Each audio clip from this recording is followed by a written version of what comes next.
If you go back to a real basic analogy of playing golf, right? So you start to play golf and you can't hit the ball for love nor money. Eventually you start to learn, you play a bit more, and you reduce your handicap from 28 to 22. Are you going to go out every day going, I hope I stay at 22 for the rest of my life?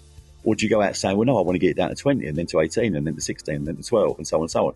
That's why we do this stuff. It's mastery, right? We all get out of bed every day because we want to get better at something. That's why we do it. Let me challenge you on that. So actually what I see is that there's three things I call them the three games, right? So one is I'm playing not to lose, right? So actually there is a way of playing, which is I've made my money or I've got to this level, I'm even at a more junior level, but I just don't want to screw it up. I've got to like keep it going operationally, keep everything together.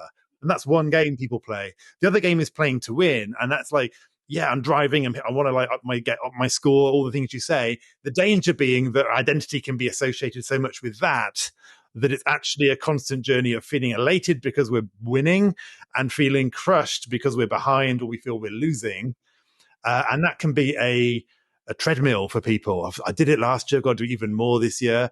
And I know that I'm a recovering high performer, as I like to say. I know what that's like. What would it mean if I didn't exponentially grow my business or my whatever it is, each year? And then I think the final level is what I call play to play, which is actually like, yeah, I want to increase my golf or decrease my golf handicap, whatever, not because I have to, but because I want to, because the process of doing that is fun and rewarding and exciting.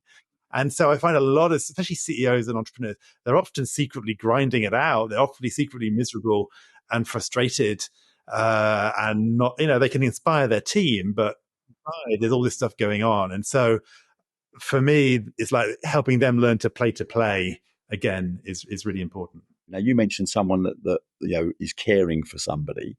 Well, if that brings them immense joy and immense fulfillment and they're helping somebody else in the world, then that is as good as it gets, right? If you're a leader that can help, if you can help, I don't know, solve the climate change problem, then great. You're helping hundreds of thousands of people. If you can solve the problem with clean water for 4 billion people that still don't have clean water, then of course that's a massive purpose and a massive mission that's going to get you out of bed every day. But if you only got clean water to 1 million people this year and you got it to 2 million last year, that's not something you're going to feel sad about because you've increased the scenario. And it's about your mindset, right? That's what it's about. Yeah, that's right. And I've found that as I've worked with CEOs at different levels, from whether they're onboarding, whether they're kind of like establishing their role. And then as they kind of start to, and I see there's a shift in them often. So when they're starting, it's like, I got to get this business and kind of like run it and make sure it's okay.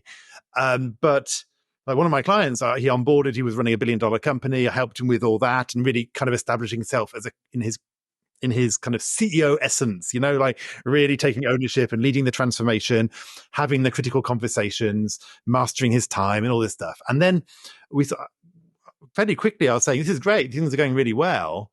But what's your kind of ultimate legacy in this business that you want to create? So we started to work on that, and he had his vision. It's like, yeah, you need to be talking about that now because people kind of get that you're competent, but like, what do you stand for?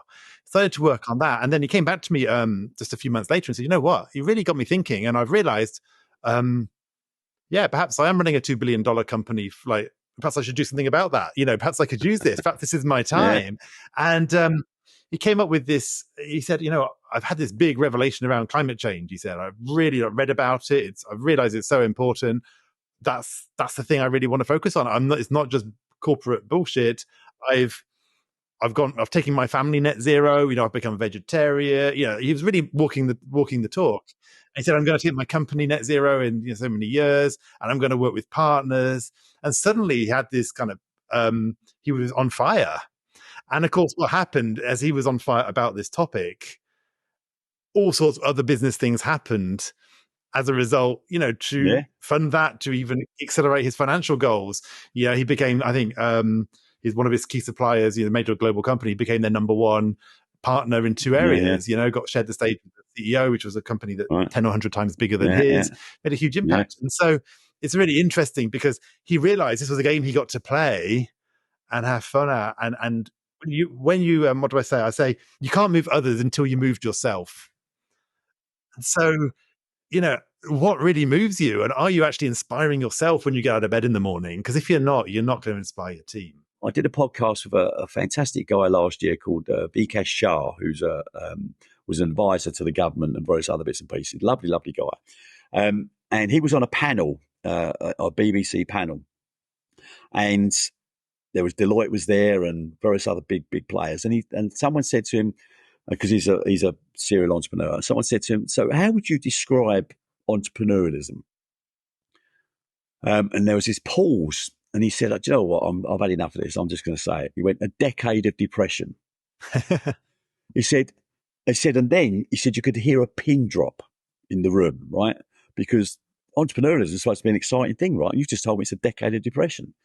He said, but now the cat's out the bag. Now we can actually talk about the subject. We can talk about the elephant in the room. We can talk about how we start to behave differently, so it's no longer a decade of depression. And it was interesting that someone was prepared to do that rather than paint this rosy picture that says, "Oh yes, we do this, we do this." And I think that's where leaders really come to life, is when they address the elephant in the room. Well, that's why I have, if you like, one of the reasons I have my picture of Freddie Mercury behind me here. So yeah, I believe that having fun actually, is a superpower. In the corporate world, I was always, I can be serious and I can be, have gravitas and intellectualize and strategize and everything. And I was always like, yeah, but then I crack these stupid jokes, having, and is that really the done thing? And then I realized in my own business, I'm just going to be me, and people will either like it or they won't. And of course, some people like it, some people don't. But so to your point, what I say in terms of, you talked about inspiration, chief inspiration officer, the way I help leaders is I talk about being more strategic and more magnetic.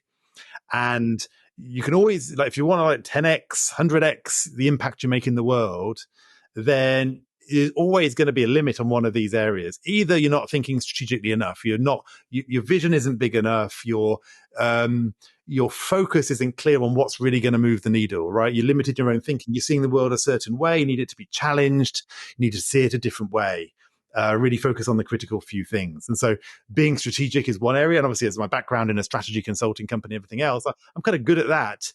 But then but I also realized the other thing that I've been done through my life, when I'm at my best, obviously I can have bad days like everyone else, but is to be what I call magnetic. And actually, I define it with reference to my sister, because the three things that made her inspirational was she was determined, she was affectionate, and she was joyful. And I realized that's not a bad set of characteristics for anyone in leadership. If you come up with determined, you're on purpose, you're on mission, you know what you stand for, you know what you want.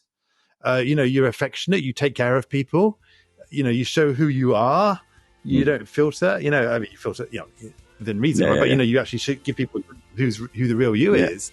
And you bring joy to proceedings, then people are going to kind of respond to that.